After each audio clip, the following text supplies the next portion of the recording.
29 जनवरी 2024 इस्लामाबाद प्याज मंडी। आजी साहब क्या रेट बेचे है जी? 2600 रुपए का बेचा है। ये वाला 2600 के बेचे जी। वजन कितना होगा लगभग? इसका वजन है कोई 55 से 60 किलो। 55 से 60 किलो।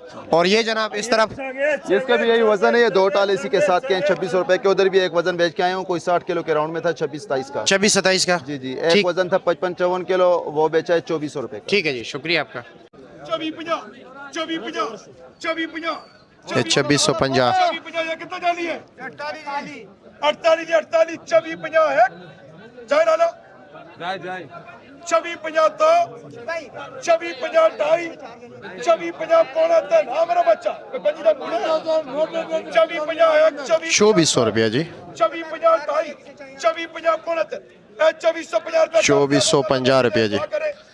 जिसने मान लिया हमसे अल्लाह ताला उन सबको बरकत और रोजी दे। 2450 रुपये।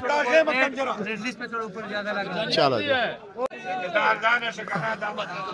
कैरेट में क्या जी? ये वाला 2700 का। और ये बैक साइड में जो पीछे है आपका यही रेट है? अच्छा जी, 2700 रुपये तक। वजन तकरीबन 60-62। अच्छा जी, चलो जी, ये देखे जी।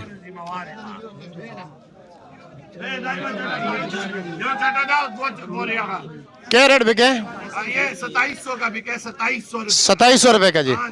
वजन वजन है 65 किलो। हमारे पास 3 गाड़ियां 27 का बिके। 2700 रुपए के बिके जी। 2700 रुपए का। ठीक है जी, शुक्रिया आपका।